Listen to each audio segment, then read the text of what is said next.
Okay, so we are on the chapter called Tall Indian, I believe is the name of it. The Tall Indian, and he just came to the house, and he came and he stood there and said, "How?" as he looked at Pa. Pa held on to Jack because remember Jack was just having a fit and replied, "How?" He dragged Jack to the bedpost and tied him there. While he was doing it, the Indian came in and squatted down by the fire. Then Pa squatted down by the Indian, and they sat there, friendly but not saying a word, while Ma finished cooking dinner. Laura and Mary were close together and quiet on their bed in the corner. They couldn't take their eyes from that Indian. He was so still that the beautiful eagle feathers in his scalp lock didn't stir. Only his bare chest and the leanness under his ribs moved a little to his breathing. He wore fringed leather leggings, and his moccasins were covered with beads. Ma gave Pa and the Indian their dinners on two tin plates, and they ate silently.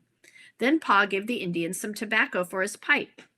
They filled their pipes and they lighted the tobacco with coals from the fire, and they silently smoked until the pipes were empty. All this time, nobody had said anything, but now the Indian said something to Pa. Pa shook his head and said, "No, speak." A while longer they all sat silent. Then the Indian rose up and went away without a sound. "My goodness gracious," Ma said. Laura and Mary ran to the window. They saw the Indian straight back, riding away on a pony. He held a gun across his knees. Its end stuck out on either side of him. Pa said that the Indian was no common trash. He guessed by the scalp lock that he was an Osage. "Unless I missed my guess," Pa said. "That was French he spoke. I wish I'd picked up some of that lingo." Fun fact for Mrs. and I, kiddos. So you knew that I was born in Independence, and I grew up outside of Independence on some property. And the name of my high school was Fort Osage, and the mascot was the Indians because that was the kind of Indians that were there. And there's actually a Fort Osage that you can go see if you ever go to a town called Sedalia, Missouri, that has a lot of Lewis and Clark stuff. But it's so this is in the area that I grew up. This is what's happening right now. So I loved hearing them say the Osage there. Okay, back to the story. "Let Indians keep to themselves," said Ma, "and we will do the same. I don't like Indians around underfoot." Paul told her not to worry. "That Indian was perfectly friendly," he said, "and their camps down among the bluffs are peaceable enough. If we treat them well and watch Jack, we won't have any trouble."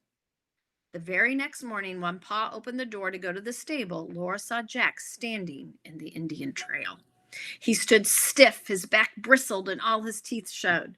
Before him in the path, the tall Indian sat on his pony. Indian and pony were still as still. Jack was telling them plainly that he would spring if they moved. Only the eagle feathers that stood up from the Indian's scalp lock were waving and spinning in the wind. When the Indian saw Pa, he lifted his gun and pointed it straight at Jack. Laura ran to the door, but Pa was quicker. He stepped between Jack and that gun, and he reached out and grabbed Jack by the collar. He dragged Jack out of the Indian's way, and the Indian rode on along the trail. Pa stood with his feet wide apart, his hands in his pockets, and watched the Indian riding farther and farther away across the prairie. "That was a darn close call," Pa said. "Well, it's his path, an Indian trail, long before we came." He drove an iron ring into the log of the house wall, and he chained Jack to it. After that, Jack was always chained. He was chained to the house in the daytime, and at night he was chained to the stable door because horse thieves were in the country now. They had stolen Mr. Edwards' horses. Jack grew crosser and crosser because he was chained, but it could not be helped. He would not admit that the trail was the Indian's trail. He thought it belonged to Pa. And Laura knew that something terrible would happen if Jack hurt an Indian. Winter was coming now. The grasses were dull color in a dull sky. The winds wailed as if they were looking for something they could not find. Wild Indians were wearing their thick winter fur, and Pa set his traps in the creek bottoms. Every day he visited them, and every day he went hunting. Now that the nights were freezing cold, he shot deer for meat. He shot wolves and foxes for their fur, and his traps caught beaver and muskrat and mink. He stretched the skins on the outside of the house and carefully tacked them there to dry. In the evenings, he worked the dried skins between his hands to make them soft, and he added them to the bundle in the corner. Every day, the bundle of furs grew bigger. Laura loved to stroke the thick fur of the red foxes. She liked the brown, soft fur of beaver, too, and the shaggy wolf's fur, but best of all, she loved the silky mink. Those were all furs that Pa saved to trade next spring and Independence. Laura and Mary had rabbit skin caps, and Pa's cap was a muskrat. One day, when Pa was hunting, 2 Indians came. They came into the house because Jack was chained. Those Indians were dirty and scowling and mean. They acted as if the house belonged to them.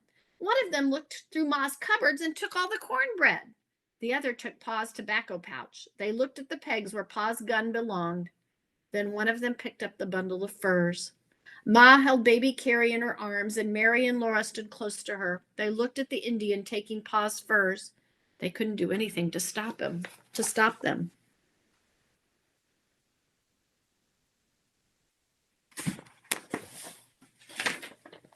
He carried them as far as the door.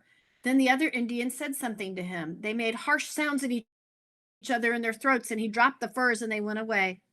Ma sat down and she hugged Mary and Laura close to her. Laura felt Ma's heart beating. Well, Ma said, smiling, I am thankful they didn't take the plow and the seeds. Laura was surprised. She asked, what plow? The plow and all our seeds for next year are in that bundle of furs, said Ma. When Pa came home, they told him about the Indians, and he looked sober. But he said that all was well that ended well. That evening, when Mary and Laura were in bed, Pa played his fiddle. Ma was rocking in the rocking chair, holding baby Carrie against her breast, and she began to sing softly with the fiddle. Ma's voice in the fiddle's music softly died away, and Laura asked, where did the voice of Alpharetta go, Ma? Alpharetta? Goodness, Ma said. Aren't you asleep yet? I'm going to sleep, Laura said, but please tell me where the voice of Alpharetta went. Oh, I suppose she went west, Ma answered. That's what the Indians do. Why do they do that, Ma? Laura asked. Why do they go west? They have to, Ma said. Why do they have to? The government makes them, Laura, said Pa. Now go to sleep. He played the fiddle softly for a while. Then Laura asked, please, Pa, can I ask just one more question? May I? Asked Ma.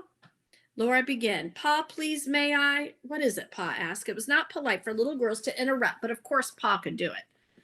Will the government make these Indians go west? Yes, Pa said. When the white settlers come into a country, the Indians have to move on. The government is going to move these Indians farther west any time now. That's why we're here, Laura. White people are going to settle all this country, and we get the best land because we get here first and take our pick. Yes, Pa, Laura said. But Pa, I thought this was Indian territory. Won't it make the Indians mad to have to? No more questions, Laura, Pa said firmly. Go to sleep. So remember, boys and girls, as we were settling the West, and we are going to talk more about pioneers here soon, but as we were settling the West, we did move into Indian territory, and our government did have the Indians move further and further west. And we look back on that now in history and realize it wasn't the kindest thing to do. And we are sad about it, but that is what happened. And it's interesting that Laura kind of knew. She goes, wait a minute, is that fair? Aren't they going to be mad? So that is where a lot of the trouble came from. But anyways, I hope you enjoyed the story. I will talk to you soon. Bye-bye.